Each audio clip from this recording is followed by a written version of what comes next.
Good afternoon, everyone. Cosmic ray density count out. Carlos Ramirez. Northeast U.S., minus 18 degrees Fahrenheit already for the low temps. Look at the temperatures to expect across the U.S. over the next week. Northern Africa expected to chill. Snows in Flagstaff, Arizona. Atmospheric compression event floods in Italy. And you thought your commute to work was difficult. And now we have a great potato crisis, even though potatoes were supposed to be the savior for all the wheat losses across our planet. And as the new eddied grand solar minimum does intensify, you will have to start learning how to grow some of your own food. TrueLeafMarket.com, heirloom and organic seeds for any grow zone on our planet. The Adapt 2030 links below in the description box, as well as links to tonight's images and stories, and also links to the weekly podcast, Mini Ice Age Conversations, 30 minutes of in-depth analysis on how these weather changes will affect your food prices and you.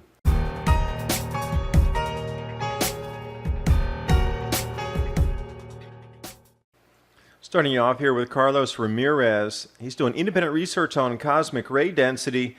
He's put together the averages by monthly for 2018 and also annual averages over on the left. What is expected in the future is to see some of these larger spikes as we get into 2019, 2020 at the very bottom of the 11-year solar cycle, but entering into a new grand solar minimum at some speed. You would expect this. Now let's take a look at solar cycle 19 to 24. You notice when the sunspot numbers are increased, the cosmic rays are decreased. There's an inverse relationship there. And as you can see on the far right side of the chart, we're not even at the supposed official bottom of solar cycle 24 yet those cosmic rays are higher than anything we've seen in the space age and expected to go further higher. Carlos is a great resource so we can back check on what the officialdom gives us his numbers. Now with that said, galactic cosmic rays have a direct relationship to more cloud cover on the planet, heavier hail events, more wind, heavier rains. And since the wheat crop is beginning to be affected, a lot of people were talking about using potatoes as a mitigation crop to be able to still grow food underground so it wouldn't be affected by these same things that are wiping out our barley and wheat crops globally. Problem is, Europe's great potato crisis is here. This does not portend well for the rest of us around the planet that are going to be growing potatoes because something is definitely going wrong here. Now, Europe usually produces 53 million tons of spuds, but because of the unusual climate that's going on this year, specifically drought across Europe, Germany's agriculture ministry announced a harvest 25% smaller than usual. Okay, we can deal with the smaller harvest. What we cannot deal with is that next sentence. This year's potatoes are smaller and denser than normal. So there's even a change in the way that the potatoes are growing due to the climatic conditions. These potatoes are now 1/3 shorter as a result. So as we do move forward with agriculture, we'll have to take into considerations on how these plants are going to change to what's happening in our skies, on our earth, and on our sun. Now we got some reports coming out of Lapland, Finland, October 5th, a couple days ago, but officially thick snow has started up there. Down in Italy, though, it's the complete opposite. It is atmospheric compression event, all-time record rains. It's Crotone, southern Italy, and if you thought your commute to work was difficult, you should give it a go on these roads, because this is not the only area that it was flooded. We take a look at areas around Sicily as well. These are city streets. Massive flooding, cars being washed away, people being rescued. And when you look at your downtown shopping area, out of a window of a name brand store and you see water rushing down like this, well, that is a problem.